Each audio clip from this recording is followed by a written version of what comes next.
Okay, guys, time to do a live stream with you. The market, it's been chopping around for about the last 7 trading sessions where the market is acting very similar to what it was doing back in early to mid-May when it was trying to find a bottom after a significant sell-off. So we're seeing ourselves in the same situation where we're trying to bounce, but we can't quite find that momentum to the upside to get the motor turning here. But it doesn't mean that we won't ultimately get it. So I think that the market is trying to find a little bit of a short-term bottom here to rally. Maybe we can get back up to where we were at the beginning of June. That would be a little bit of resistance. But nonetheless, I think that considering the fact that for instance, the NASDAQ is down 28% just over the last 3 weeks or 3 months. I'm sorry, 3 months.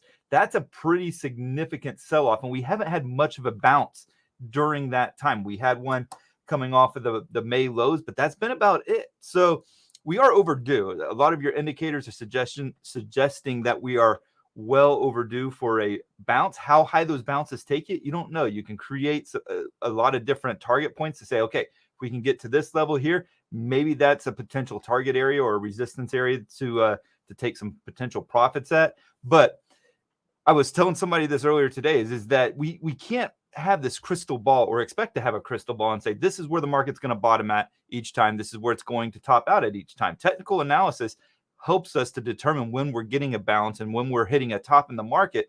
But technical analysis is to guide us and to help us understand how the market's acting and under the current situation compared to previous situations. So with that being said, the market very topsy-turvy today. You saw the red to green move early on. It looked like it was going to set up to be a really nice day. That typical like, oh crap, the market's about to sell off big again. We got that gap down, and then we started rallying right out of the gate, and even in the pre-market too. But once Jerome freaking Powell started talking, everything went to crap, and the market sold off, and then it rallied after he finished talking. That was news. I don't ever see the headlines like market rallies when Jerome shuts his mouth. But then in the final hour, the market sold back off again. So it was definitely a very topsy-turvy day with the markets all finishing lower. You had all the indices snapping a 2-day winning streak with the SPY. It was down. S&P 500 was down 0.18. You had the NASDAQ, it was down 0.15, and then you had the Russell down 0.19. So pretty much all in that same kind of range right there. You saw the weakness mainly in materials, industrials, and energy, with the strength being in real estate and healthcare. So discretionary and tech, some of the main drivers of the market over the last 12 years or so, were really stagnant. I mean, they just didn't really do anything for the market overall. So big what's up to Ryan Fairchild. I appreciate you checking in on YouTube. And what we're going to do today, we're going to go over SPY, we're going to go over the NASDAQ, we're going to go over the Russell 2000, plus I'm going to go over the VIX, and then I'm going to take all of your charts, I'm going to take your questions, and we're going to tackle whatever stocks or charts that you want me to go over. We'll do it until the cows come home, I guess. But make sure to like and subscribe to this channel so you can get notified of when I'm doing these live streams and also future videos. Doing lots of cool stuff here on this YouTube channel. Plus, click the join button down below if you want to get more of my stock market research each and every day. So with that said, let's get to SPY. Good old SPY here, man. So we have this big old topping pattern here.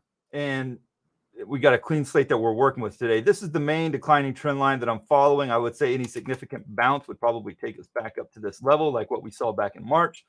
Haven't seen that since March. So it's been a long time since that's happened. Now, let's flip it around a second. Let's take a chart like Netflix, right? And what's one of the things that we said about Netflix from a long-term perspective is that it got quite disattached from its rising trend line. This rising trend line goes all the way back to what, 2012, and we were consistently bouncing off of it, and then we just went into ape mode and tried to orbit Mars or whatever, like the diamond hand broke traders are saying these days. But and then it had that significant correction back to the trend line. You could say the same thing about like Facebook, or it's not Facebook anymore, it's Meta. Thank you, Zuck, for screwing that up.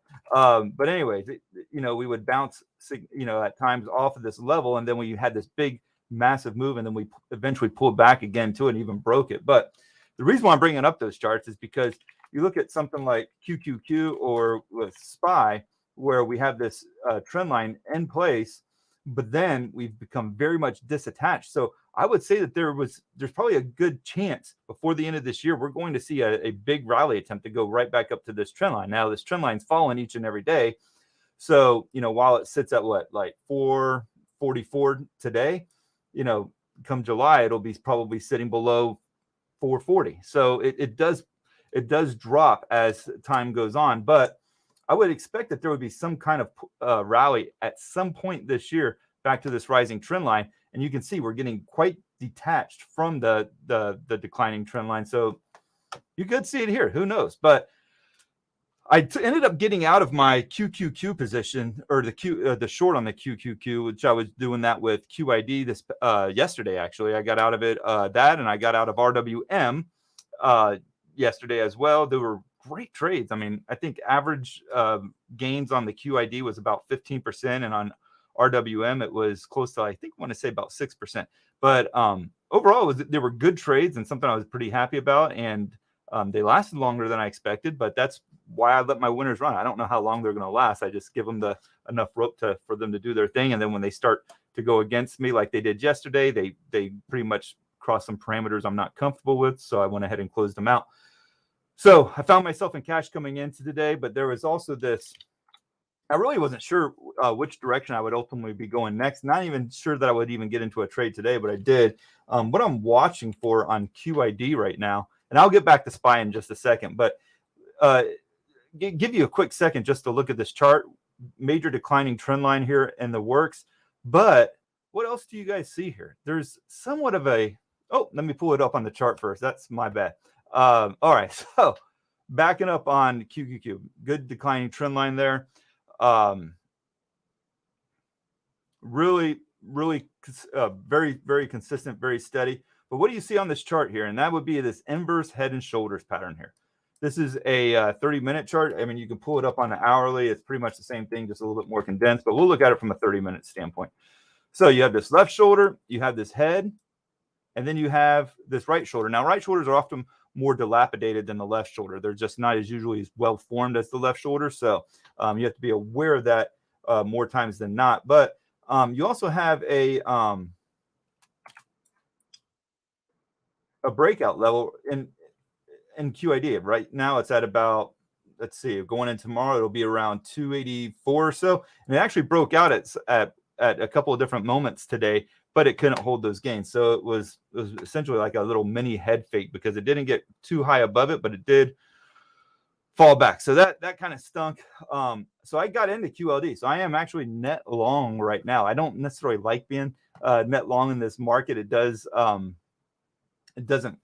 feel as good, but again, it doesn't matter what I feel or what my emotions think. It's really what the charts are showing me. And so this had definitely the look of a inverse head and shoulders patterns.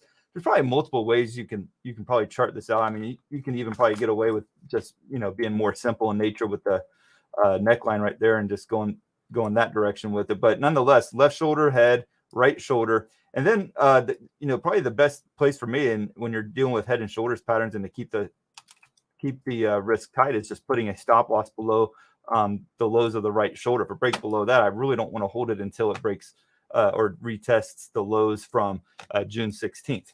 Rather just be out of it at that point and regroup and wait for the next opportunity. So there you have it with the Qs. That's my bias right now. I have slight bullish bias in the market. And again, as anyone who's been watching some of these live streams for a while now, you'll notice that in the bear markets, I'm not deploying all of my cash. I don't need to. There's so much volatility in the market. I can reduce my risk by not having to deploy all of my capital, but using the volatility of the market to make smaller exposure to the market just as meaningful as if I was 100% long in a bull market. So that's what I'm trying to do right there, minimize my risk exposure. And again, I'm always about the risk aspect of trading.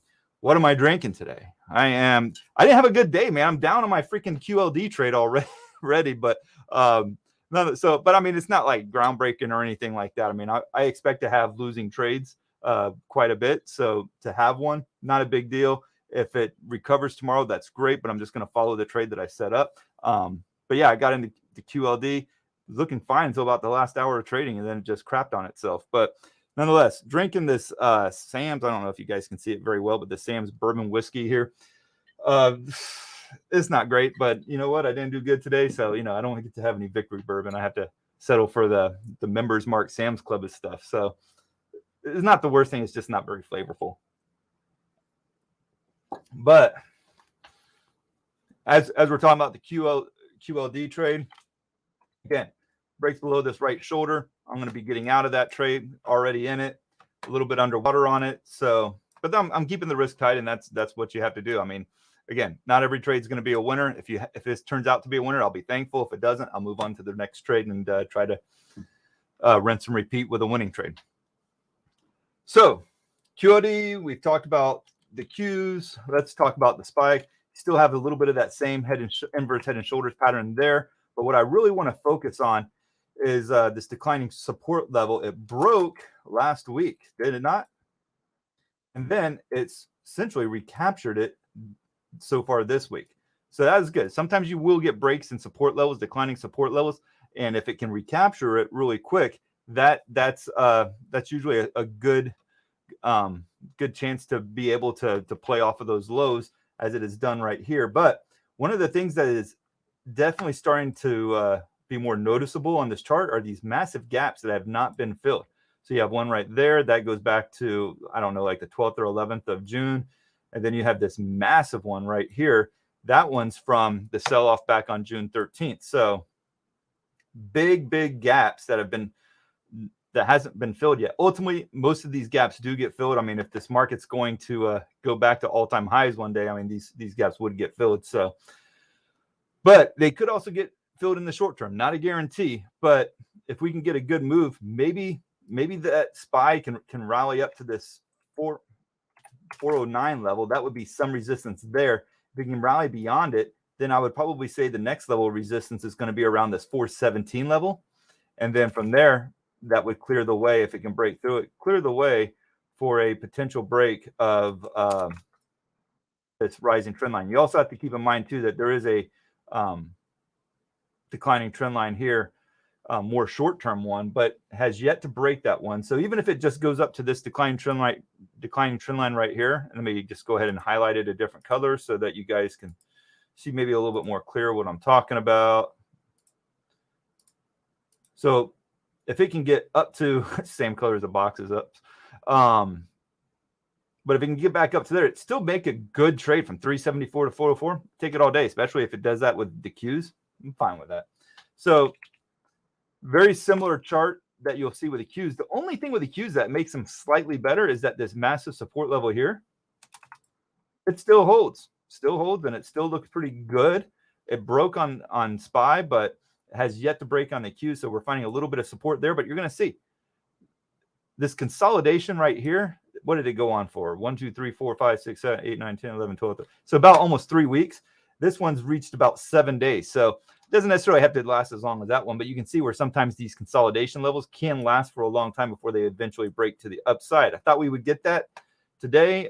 We did for a little bit, but then it just gave up there in the final hour of trading. But that support level holds. Again, you have the declining trend line there. That one's still intact. I mean, if I'm in QLD and we can get a rise up to the declining trend line at 339 or 338, wherever it's at that time, that'll be amazing. You also have resistance, right around this area here, just below 310. And then let's look at the Fibonacci. So we never really got a major Fibonacci run. So some people would say, hey, you can draw this Fibonacci from the March highs all the way down to the current lows. And so if we got a 50% retracement from that level, that would be a move up to 320 from 280, currently at 280 up to 320. It'd be amazing. Man, I wouldn't argue with that at all, man. That would be awesome. Again, that's projections. May only get up to 38.2% like what we saw last time. That would be around, even still, like 307. Be a really nice rally, like 10% QLD. That would make for like a 20% return. But you could also say, hey, I don't think you should draw at that level. Maybe you should just draw it off of the highs from June. If that's the case, kind of got to that 38.2% retracement level, but it's just such a small decline there. I think that the bigger one to be falling would be off of the March highs. But nonetheless, let's look at all the different scenarios. 50% there would probably take us back up to around 291. So still some wiggle room there for maybe like a 3 or 4% rally in the Qs.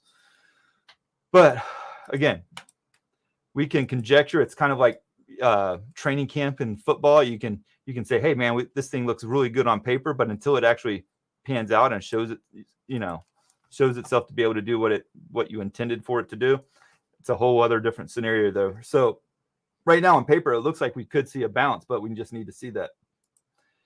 I'll skip to one question here because I think it can go in line with us talking about a market bounce. Where are you at here? Somebody mentioned it earlier. Kevin Kopek. He asked, what is the T2108 showing you? Well, let me show you what the T2108 is showing me. We're at 14.6%. So that's considered pretty bearish, right? But it also shows it to be very extended to the downside. We hit lows as low as what, 8% last week? 8.7%. So once you start getting those single digits, you got to be very aware of a potential market bounce. We got there really quick after getting above 50% off of the previous market bounce. So yes, that's another reason right there where I'm saying, okay, maybe we're setting up for a little bit of a bounce here. So good question from Kevin Kovac. What I'll also look at is the T2107 here, and you can see 15%. So that's the percentage of stocks trading below their 200-day moving average. The previous chart was the percentage of stocks trading above. I'm sorry, each of them above, but the other one was above their 40-day moving average. So at the lows that it reached, I don't think it never went below 10, but it did get down to 12.5%, which is pretty significant for the 200-day moving average. All right. Hopefully I'm not word vomiting on you guys here and just giving you more than you can take in. But IWM, another one worth talking about. Massive support level that we highlighted before. Look at this massive support level. But guess what? While it tried to hold it for a good solid week or so, it broke it late last week, broke below it, rallied back up. So we're sitting right on the support level right here. See that? Sitting right on it.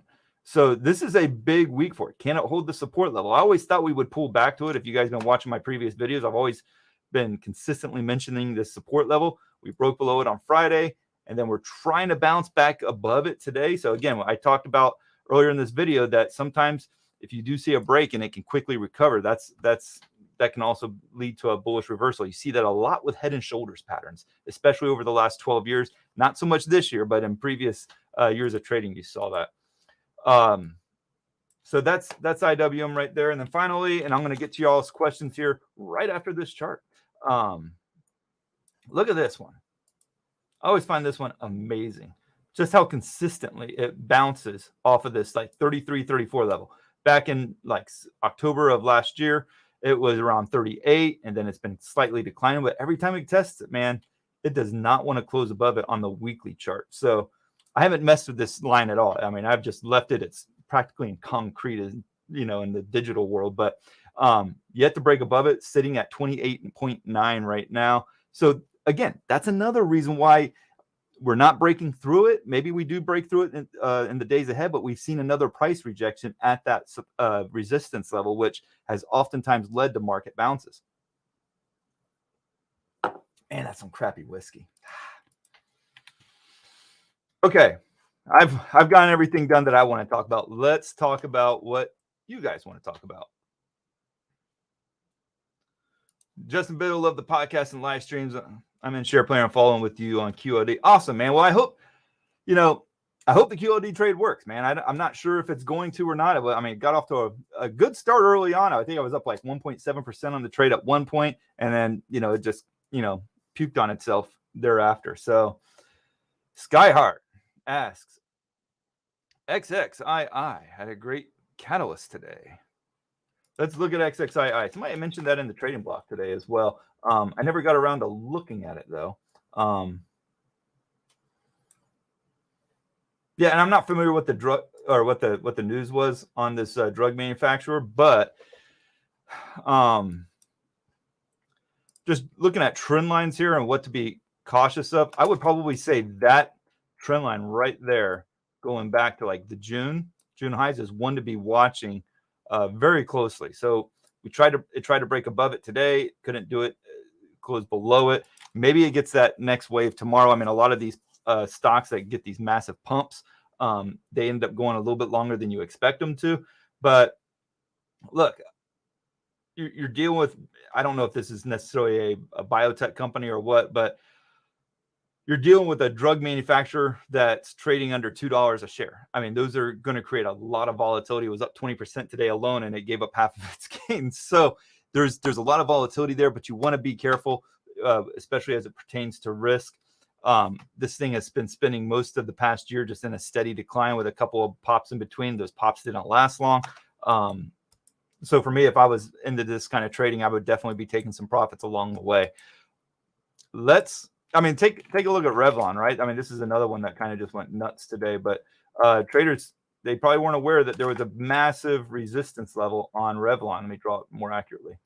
Massive resistance. And what did it do? It couldn't get through it. So it sold off after it tested it. Maybe it breaks through it tomorrow. But I mean, this Revlon stock is a sign that the market hasn't truly reached its ultimate bottom yet. And even though I'm in QLD, I'm looking more for the short-term pop. But ultimately, I don't think this market's come anywhere close to hitting its bottom yet, because you still got these people that are aping into Revlon and priding themselves in diamond hands as if they haven't taken on enough losses yet. But ultimately, most people will lose on a stock like Revlon. I know people in the moment, they want to believe that somehow they become experts on dudes. A lot of the dudes that are buying the stock, they all of a sudden become experts on Revlon makeup and tell you why it's going to go to the moon and back. But yeah, I just wouldn't chase after these things. Let's see. What is your thought of this? Let me take a look at Bitcoin here. You can pull it up right there. So with Bitcoin, you still have very, very little lack of bounce, despite the fact that it dropped 23% last week, and we're still not getting anything like significant out of it. Maybe it reached a little short-term bottom there. I mean, you can take support here. You can see, maybe that support level there is trying to hold on there. Where is that about? Let's see. 18,000.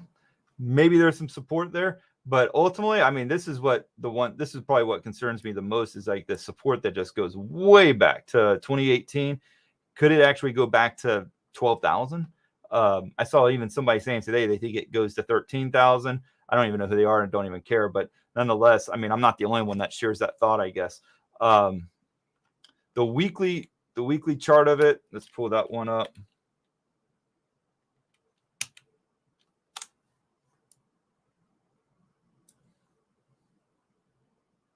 I don't know where my 200-day moving average goes on this thing every time I try to use it. And I'm telling you, I'm such a noob at using the TradingView platform that I'm like, geez, which one's the 200-day moving average on here? It's none of these, because they're too volatile. So I don't think I actually have them on there. Let's see if I can just add. Lets me add or remove, but no, not going to get into that. But yeah, even on the weekly chart, you can see a lot of volume last week. Maybe there's some support right there, but if that support fails to hold, and it's not great support, I would probably be looking at maybe a move down to this 12,000 level still. My opinion really hasn't changed on that one. It's crazy considering how many weeks in a row that it sold off. What's that, like 3, 4, 5, 6, 7, 8, 9, 10, 11, 12 out of the last 13 weeks. But then if you look at SPY, it's really not that much better from a weekly standpoint. It's currently up on the week right now, but it's down 10 out of the last 11. So let's see here. Justin, let's get on to your NIO and Amazon updates here. So NIO doesn't look too bad here. It's breaking out. Tesla's had a pretty good week so far as well. It was up at like 11% or something like that. Down a little bit today, even though it spent most of its day trading higher. But NIO broke through this resistance level. So there's some potential there for a nice little rally. But again, it needs to, you may see a pullback to this $20 level if we get some more weakness, or if the EV or industry sees a little bit of a pullback. You could see like, a pullback to $20. What you want to see is whether or not it can hold this level right here. So oftentimes when we have a breakout, it comes back and retests the breakout level before resuming the uptrend higher. So that's always a possibility. That would be about a 10% pullback, which kind of sucks. And then the next levels that you want to start watching for is, okay, how's it do when it goes back up to the April highs? Can it break through that 2387 level? If you're not, maybe that's a reason to start taking profits. Or, if I see it go up to 2629 and I'm long on it, then that would be, maybe another good target area as well. 200-day moving average doesn't look like it has much influence overall on the stock. Amazon is still one of my favorite setups out there right now from a individual play. I've spent most of this year trading ETFs. I would probably say 90% of my trades have been ETFs. What's the reason for that? Is just because I'm a little bit leery of getting into some of these stocks, and there's earnings warnings like, hey, we're not going to be doing that. We're going to guide lower on our earnings forecasts. That happens, you could see like a 10% pullback in any stock, if not more. And I really don't know which ones are going to do that, nor does anybody, unless they're like the CEO or CFO or somebody working close in that area to somebody. So I don't know. I don't know if Amazon will come out with something like that in the near future, but if it does, it would blow probably right through the support level, and I don't want anything to do with that. We've already seen it with some of your big name tech stocks. So with Amazon, but it's still a nice chart. You have like a triple bottom here. 1 bottom, 2 bottom, and 3 bottom, and it's held each time. The support level goes all the way back to 2018. What was that, like September of 2018? So it's holding up good. It's been tested many times.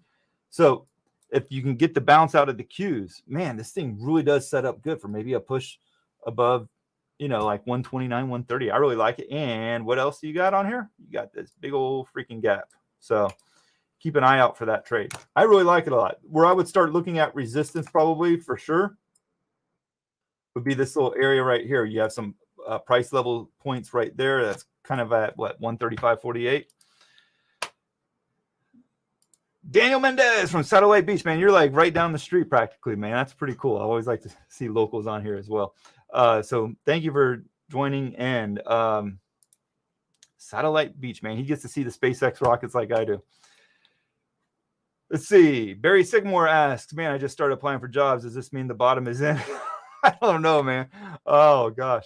I bet you there's a lot of like the people who thought they could do this full time and everything. And I don't think that it's impossible for people to trade full time. What I do think it is that people have to have is realistic expectations of, it takes a lot of experience, a lot of time, and a lot of ups and downs to get to the point to where you can trade for yourself.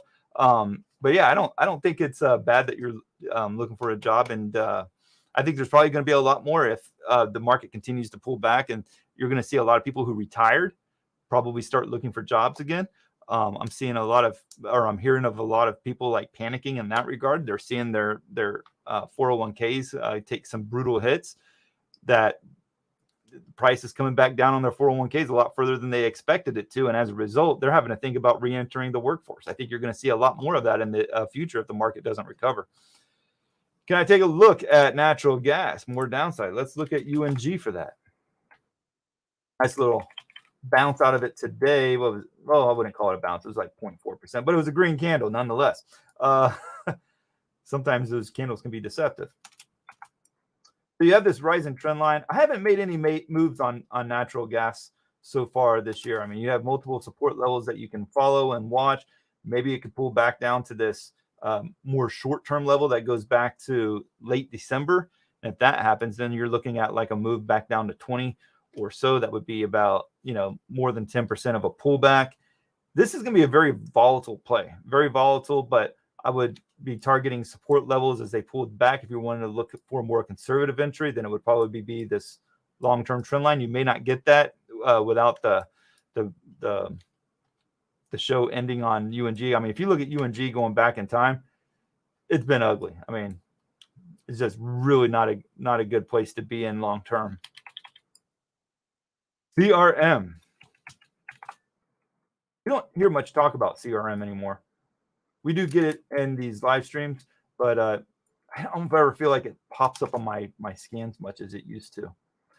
So declining channel still in place here. Not a perfectly clean channel. Let's see if we can clean it up a little bit. Try not to sound like Bob Ross when I draw these things. You know, it's like, let's put a little happy tree right there. It probably has something of a inverse head and shoulders pattern. Yeah, I mean, it kind of does. I mean, left shoulder, then you got the head, then you got the right shoulder. So yeah, I mean, you kind of have a inverse head and shoulders pattern going on right now. The key is, can it break above it and then break above this declining channel here that's kind of giving it problems? I mean, it broke above it back in earlier this month, but it wasn't able to hold that move before falling back apart again. So for now, I'd say keep watching that. Actually, look at that. That's probably even better to watch than the one off of the November highs. Take the one off of the December highs or close to the December highs. Look at that. It's a kind of an expanding megaphone there, but that is definitely resistance that you want to pay attention to. Hey, from Los Angeles, can you look at NBTB? Yeah, man, I can look at that. Holy cow. This is a lot of chop. Let's look at the weekly. Man, look at that. This is some incredibly choppy price action. I mean, look at that. That's really choppy. And then you take this one right here. Holy cow. I mean, it's not perfect. I mean, it doesn't just bounce off of it perfectly every time, but pretty darn near perfect. I mean, you had this little blurb right here back in 2020 when everything fell apart. But then, man, I mean, it's choppy, no doubt. I mean, $37 a share.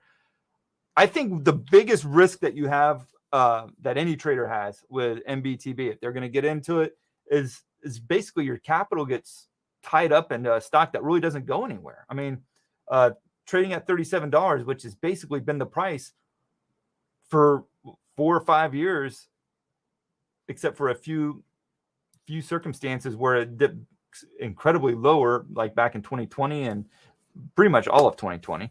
But yeah, I mean, that's what I think is probably one of the biggest issues with a chart like NBTB. Doesn't mean that it can't ultimately go higher, but I mean, it's for me, if I was wanting to play this breakout, I would wait for the breakout. I wouldn't get stuck in this chart and then just hope that one day it breaks out, because you can find yourself like what you've seen here, and that was a weekly chart.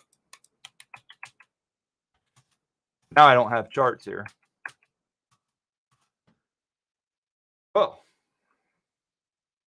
Oh, there we go. We got the charts back. NBTB. Okay. So pulling up the daily. You never know what's going to happen on these live streams. I swear. I got a lot of moving parts going on here, so you can have internet disruptions. I think one time we had a Florida thunderstorm knock me out, but that was towards the end, so that was okay. But yeah, I mean, if you're looking at it from the daily, maybe there's like a cup and handle pattern here. It can break above, 37.80 and go back up to 43. There's some potential there. I mean, it's a wide trading range, no doubt.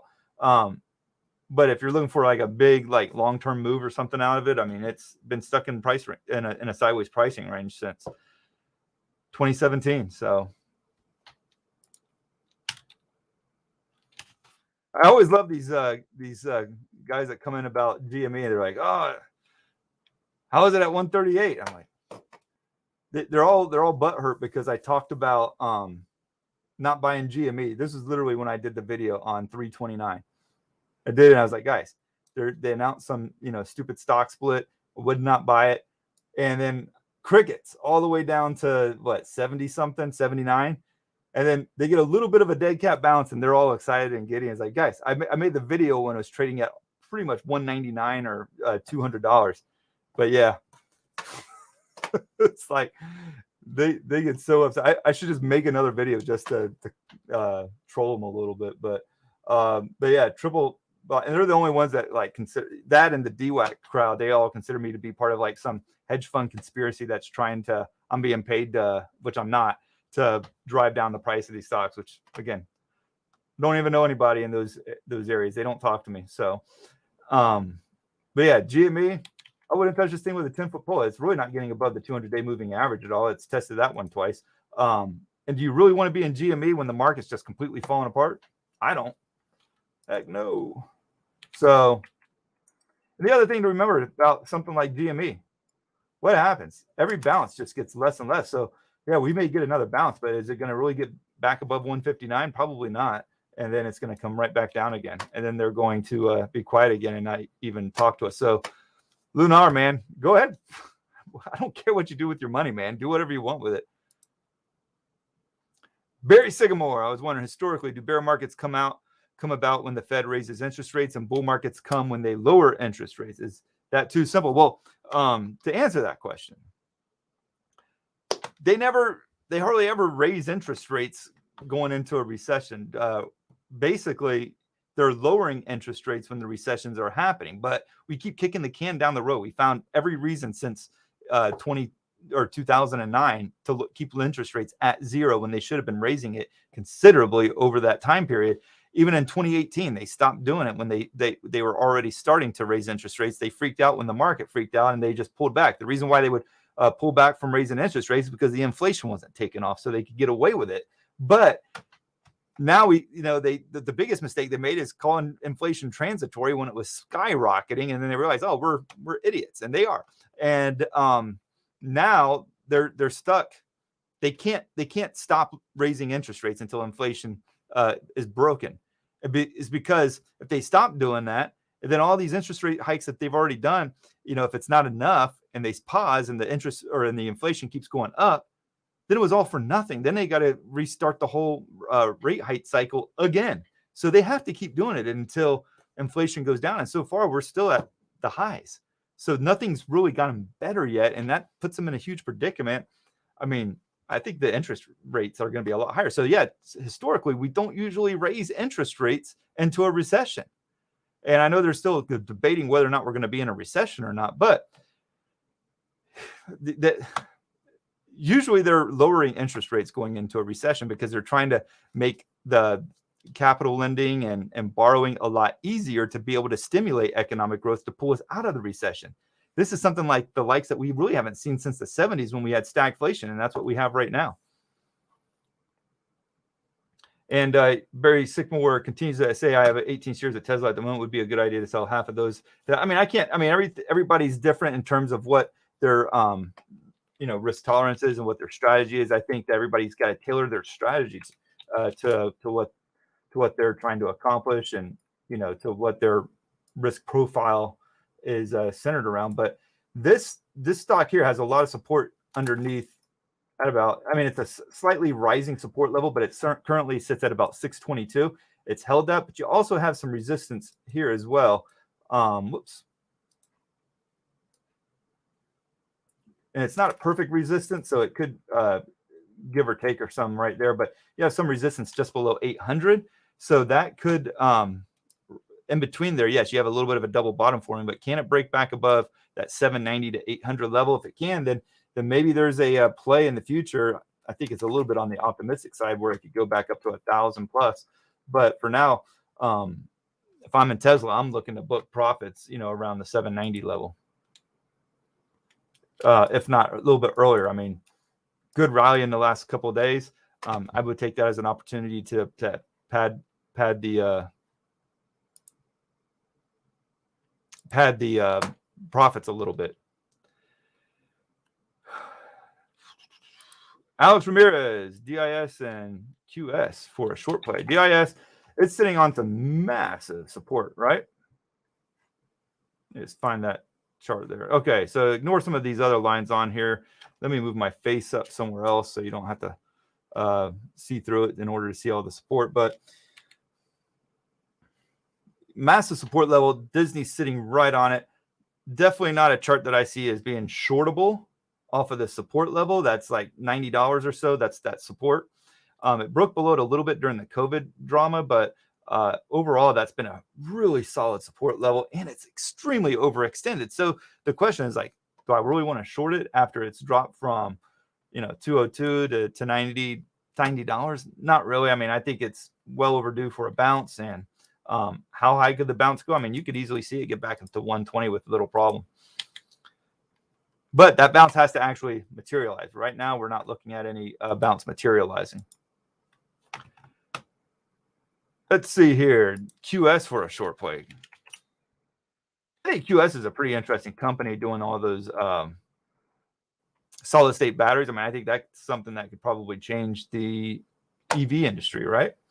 But nonetheless, stock trading under $10, I think it's a very risky short play, especially considering the fact, like, what do you do if you wake up and it's been bought out? I mean, that could easily happen. I mean, maybe Tesla would buy it out, or maybe Rivian or some other EV company that thinks that it might give them an edge. So those are not really I usually like to trade the stocks that are not likely to ever be bought out.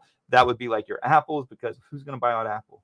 Maybe the federal government, but that would be pretty much like a capitalism takeover if that happened. But no, and I'm doing a little rambling there, but the point is that I don't like to trade stocks that could potentially ruin me, and from the short side. And I think QS, if they were to get a buyout, or if they were supposed to get some kind of like massive news, let's say, I don't know who they do business with, but let's say, Apple started, using them for their products. I don't know if they are or not, but if they did, that could send the stock up 100%. I don't want to be margin called like that. Okay. Let's see. GME probably going to end like, yep, I agree. Alex Ramirez, all about the moon shot for GME. I never touched GME or crypto, but got crushed in small cap, so I'm laughing. Okay. So I guess we all got like GME experiences here. I've never traded. Maybe I did way back in the day, but I definitely not since the Wall Street Bets mania hit. What do I think about RBLX? I don't know. We got to find out what Nancy thinks about that. RBLX is actually basing pretty well here in recent days. Let me get a clean slate there for you guys. But nice little, I mean, if it can, we're talking about market bounces. So let's say RBLX can stage a nice bounce, and it can get back above 34.45 or so, or 34.50. That would be about a 10% move from current pricing. But it would set the stage for a nice base breakout. The big question is going to be, how are you going to manage the risk? Because it's going to be a volatile play nonetheless. Potential price targets for it, if you're just looking to play a dead cat bounce, maybe like 47-ish. I think Roblox is that kids game that a lot of people play on video games. I guess adults probably play it too, but I've never messed with it at all. But anyways, nice basing pattern there. I do like it, and I think that there's some potential for the upside, especially if this market can recover a little bit in the short term.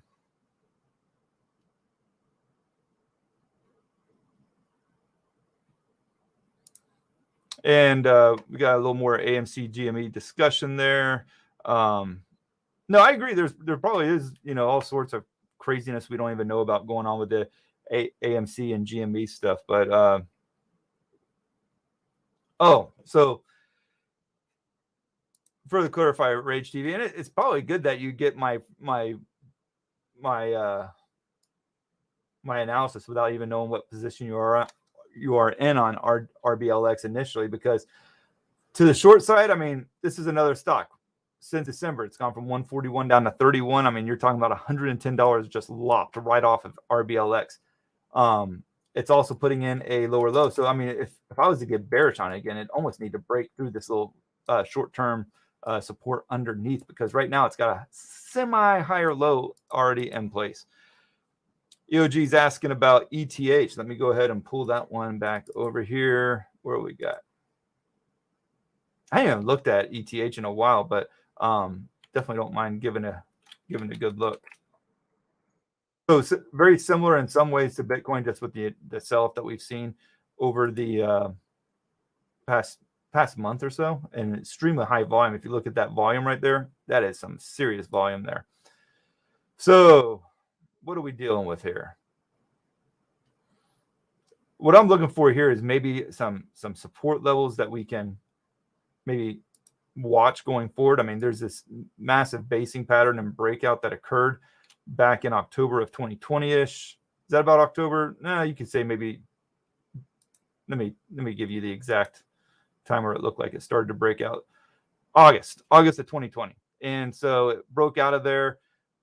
At this point, there's not a lot of support, maybe at like 598, which that's another like 40+% drop. So, I mean, is the potential there for like 444? Yeah, I think it is. And so it's not pretty. It's not ideal, but I mean, it's definitely possible. And I think you're going to see a lot more talk about regulation for crypto in the coming months. I definitely think it has Congress's attention. So what does that do, especially with like Luna and all that crap that happened? Yeah, they're going to get some attention from Congress in terms of new regulation. So ETH, I mean, with anything, if you're going to play it, you got to manage the risk. You got to know where you're going to get out even before you ever get into the trade. But right now, it just looks like, 451 is probably a good possibility. Not like tomorrow or the next day, but I think it's a very good possibility before the end of the year. So let's wrap this up a little bit, guys. Crazy markets. I mean, you can see, I've had a good month of June so far. I've had a good 2022. I had a good May. Most of the months this year have been pretty good for me. But I mean, there's still so much uncertainty. I don't know, like, for instance, the QLD trade that I got in today, is it going to last? Don't really know. But I'm going to manage the risk. I'm going to follow my stop losses. If it doesn't work, then I'll lose fast, get out, and hope to win slow on the next trade. But as traders, we don't have to put the pressure on ourselves to have the crystal ball to be able to know where the tops are or where the bottoms are. Just follow what the charts are telling you.